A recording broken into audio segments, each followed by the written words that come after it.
Hi dear Toastmasters, welcome to another episode of Open Heart with D31. With me is Toastmaster Lee. Toastmaster Lee, how are you doing? Hello there. Thank you for this opportunity to speak. Thank you for coming on our talk show. Toastmaster Lee, would you like to share your Toastmasters journey? How did it start? Where did it start? Sure, I'd love to. Do you want me to just talk quickly? My journey started with Mount Auburn Toastmasters. We were meeting in a hospital, and I went there really because I was trying to get my girlfriend involved. I know she wouldn't go if I didn't go, and she did end up joining, but I was so impressed, as I've heard other people talk about, with what they witnessed and what they heard, the professionalism and the ease with which these experienced speakers presented to the group. And I just looked at them and I said, I want to be able to do that. I want to be able to stand up in front of people and just look nonchalant. Thank you, Toastmaster Lee. There's a reason why you joined Toastmasters and at Mount Auburn, but what keeps you at Toastmasters? What keeps you coming every single week, practicing your craft every single week of the month? I love to listen to stories. I love to hear other people talk about what's important to them and what they care about. I want to circle back really quickly. One of the reasons I really joined Toastmasters is because I once gave a speech and I had practiced it in my head, but had never practiced it out loud. This was a program that I managed for an association. I knew it backwards and forwards. And I got up in front of that group and I said my first sentence or two, and my mind went blank. And it was one of the most frightening experiences of my life and one of the most uncomfortable experiences of my life. And I swore to myself I would never have that happen again. And naturally, of course, Toastmasters helped so much. What keeps me going back, in addition to that, is that my group, Speak Up Cambridge, which grew out of Mount Auburn Toastmasters, since I took it over many years ago, we've always been interested in how can we re-engineer the Toastmasters meeting experience. And what keeps me coming back, in addition to the wonderful people in my group, is that I'm always looking for ways to tweak and to innovate. And when you come to one of our meetings, you really don't see what you would recognize as a regular Toastmaster meeting until about 40 minutes into the meeting. We start out even before I give my president's opening remarks. We just throw people right into an improv exercise. It's quick, it's simple, everybody gets to participate, and after that we have humor and word of the day, but then we go into round robin. This was an idea that I picked up from Toastmasters magazine. For some reason, this is popular in Australian clubs. I don't know why in Australia, and I don't know why nobody does it here. You come up with one topic. It's an easy to answer question, and everybody gets 30 seconds to answer it. And we go around the room, and everybody does it, and it's wonderful. So what's happened is, by the time you kind of start your regular meeting, your guests and even people who have no role or speaking role, they've all participated twice by now. And people also, when they do the round robin, they also introduce themselves for a little bit, what brought them there, that kind of thing. So that fear is already, and that anxiety is already decreased. And I spend time every meeting talking about how to dial down your inner critic and how to lower your anxiety and to remember to breathe, because these are the things that are really working against you when you're starting out, and even as an established member. This is I think just so important. We talk about leadership and we talk about speeches, but until you can get comfortable, until you can at least learn to mask your anxiety, I think that you're going to struggle. And so we're trying to decrease that struggle. The other thing that we introduce to our meetings is something called rants.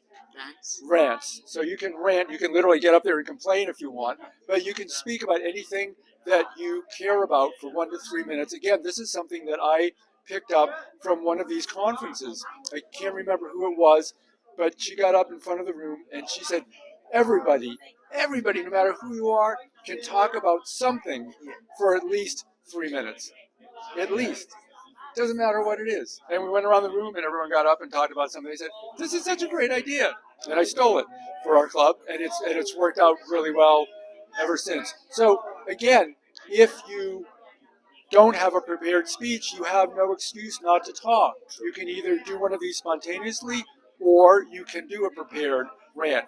The other great thing about this is that this is an opportunity for evaluation. We evaluate, of course, speeches like everybody does, but we evaluate our rants. We evaluate our table topics. So you're training your evaluators so that by the time they actually evaluate a speech, they have some experience under their belt. And not only do they benefit, but the speaker benefits. So these are things that any group could use, even if you're a corporate group. You only have an hour, so you're not going to have time to do all of these. But you can certainly do a rant when you don't have any speakers lined up. You can certainly do improv because these are just very quick improv exercises, and these will make your meetings more engaging and just more fun and more memorable. Thank you, Toastmasters. Dear Toastmasters, try these elements to change the dynamics of your regular meeting. Some fun always is important for the club to keep it fresh. Thank you, Toastmaster Lee, for sharing that. Thank you so much for the opportunity. Toastmaster Lee, now, what is the impact of Toastmasters on your personal life, professional life? Would you like to share one or two stories? First of all, it has given me a certain confidence when I want to ask questions of something. When I go to an event and somebody says, "Does any have any questions?" I'm not sitting there thinking, "Oh my God, should I do this? Shouldn't I do this?" Just my hand goes up because I know that I can do this because I've done it before, and it's just decreased my fear. It's taken away some of that hesitation. The other impact is, honestly, I have met people through my work beyond my club, but working with other clubs and taking on different responsibilities and projects. I just feel honored to have worked with such incredibly talented people. And I know other people say this, but I really mean it. It's not only that they are smart and talented, but they are so generous with their time and so helpful to me personally.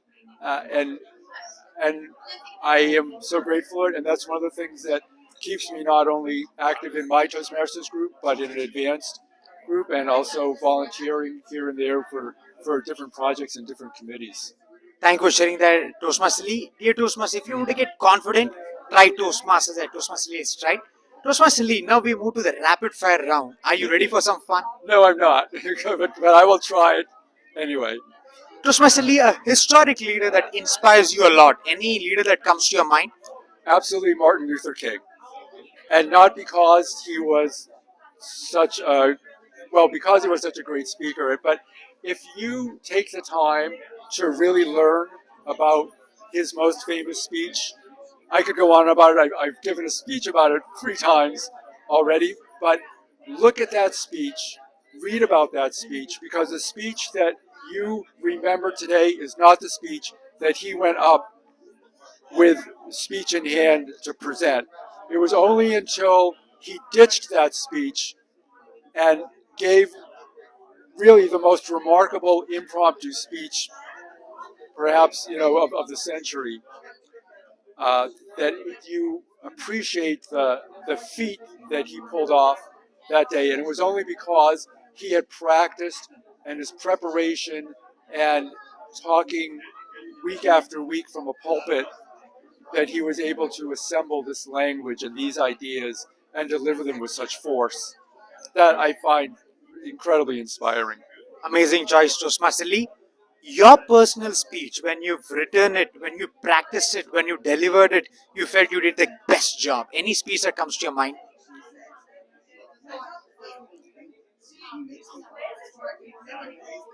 I wish I could say yes, absolutely, but no. I mean, the speeches that I've given, I think are some of them are really successful, and some of them aren't. I wish I could just spit one out, but no, I don't have one.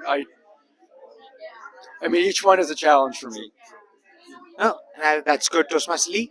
A favorite food that is very close to your palate. Any food that comes to your mind? Oh my God, figs! When I discovered fresh figs, um, that that that was a life changer for me. I love to cook, and I spend a lot of time in the kitchen. I'm not secure in the kitchen, but I've learned to identify really good recipes, and I'm always trying out new stuff. And there are all I can say is either take classes or watch YouTube and practice. Be willing to make mistakes and discover all these insanely great foods out there. Thank you, Toastmaster Lee. A restaurant.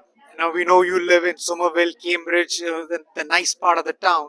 Any restaurant that you'd like to recommend to our Toastmasters? My favorite restaurant is actually out in Needham, and it's called Sweet Basil, and it's an Italian restaurant. And the guy that runs it, Dave Becker, has a few cookbooks out, and he's one of the best storytellers and most personable people I've ever met. And he works miracles with food, and his staff are phenomenal. They make the most amazing soups, and I can't recommend it enough. Amazing choice. Sweet basil. Please try that out. Toastmaster Lee, a book recommendation that you'd like to share with our Toastmasters. You know, I don't have, I mean, I have books that I really love, but I just love to read a lot. And one of the favorite things that I read, believe it or not, is the Wall Street Journal, partly because of business, but also it has the most fascinating articles in it. And there's everything from art to theater to history, a lot of history, to biography, to science, to just practical things. And I am I'm just addicted to it. So I know you all think it, and I would, if you can just skip the editorials and realize that I vehemently disagree with the editorial voice of it, but they are brilliantly edited and terrifically written. Thank you. Is there anything else that you'd like to share with our District 31? There is so much that I would love to share with District 31, a lot of which people probably don't want to hear. I have a lot of quibbles with lots of things. But what I really want to share is that I'm grateful that people are willing to dedicate the time and energy to putting on events like this and run the district, because it takes hours and hours and hours of time. And no matter what kinds of issues you have, at the end of the day, you just have to be grateful that people are willing to give so much of their time and their thoughts and imagination to making this a better organization and giving people within the organization the freedom to experiment. Thank you, Toastmaster Lee. You could have been anywhere in the world. You just come and talk to us. Thank you from the bottom of your heart. Thank you so much, Farah, for this opportunity.